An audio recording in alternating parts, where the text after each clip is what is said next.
The Florida Project was a sad fairy tale.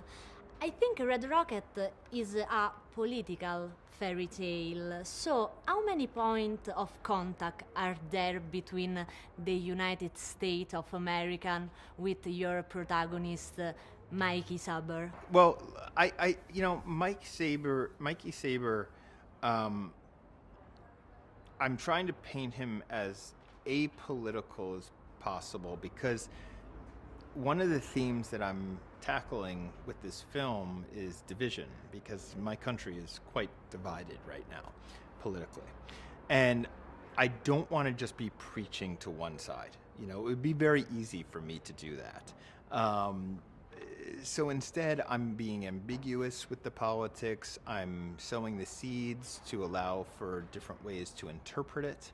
But but I really, ultimately, I would love both sides to be able to discuss this and appreciate it and apply their own politics to it. Because then there's actual discussion. There's actual discussion and allowing the audience to actually, participate and not just be watchers. There is a lot of nudity in your film, and as we see in Red Rocket, pornography is also a theme that people are ashamed of. So, why do you think people have so many problems with porn or nudity, especially male nudity? Oh, yeah. Well, I think that tackling that second part of the question there, look who was making films forever. It was a boys' club for a very long time. And I think the male gaze was applied to films. We always saw women nude. We rarely saw men nude. And it was pretty much because I think that it was a point of view of the filmmakers, the male heterosexual filmmakers. So that has started to change, but there's also been an awareness. Like I'm aware of that.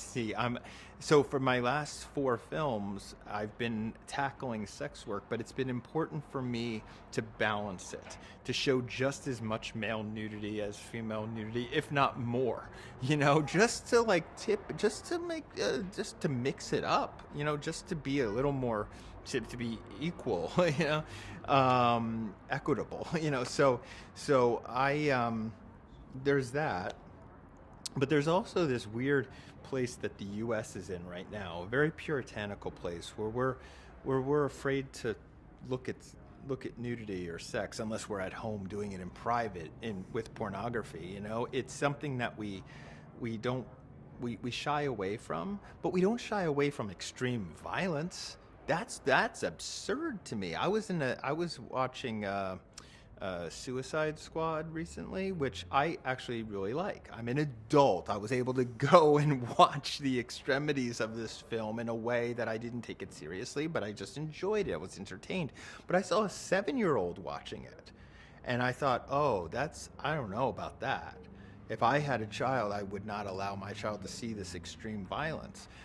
Why is the U.S. okay with that? Why are we okay with showing extreme violence to children, but don't talk about sex, no nudity, nothing? That's where I find us to be in a very strange place, and something that I think I'm trying to somewhat battle against with my films.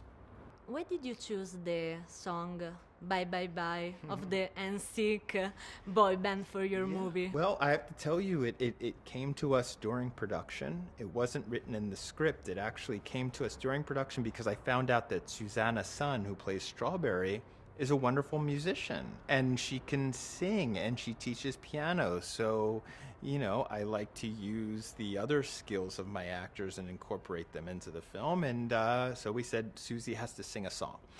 We were thinking about all those songs that we could possibly use, anything that worked contextually or had something to do with breaking up or kicking somebody out. And then we said, why not just go with like the anthem, one of the biggest pop songs ever written and released. And yeah, we got the rights, and I'm so happy we did, because in a way, it becomes the anthem of the movie, and it actually is like casting a star in our film. It's actually like casting a star in our film.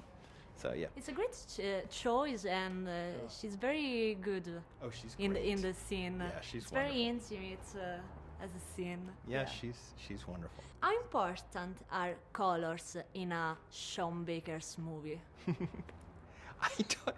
It's weird. I people say that I have a particular that my films are very colorful. I think it just must be my aesthetic, what I'm drawn to. I think starting with my film Starlit, which was my fourth film actually, I started to recognize the light of Los Angeles and appreciate the colors of that city, and that automatically went to Tangerine, and then became more so with Florida, and I continued that with Red Rocket because it's just interesting and working with incredible cinematographers, and my sister, who's the production designer, and working with,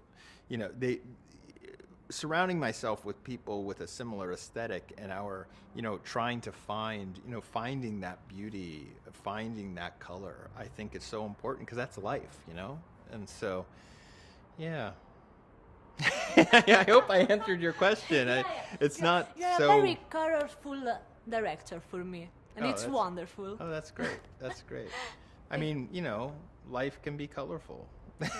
Why Even not? In a why not political sad Yes. fairy tale. Yeah, and in this film we were dealing with red and blues. If you think about it, shades of red and blue. Of course, we have the full spectrum, but if you look at the film again, you'll see that we really play with the red and blues and shades of reds and blues for obvious reasons. Thank you. This is a strawberry color movie. Yeah, exactly. Thank All you. right, thank you.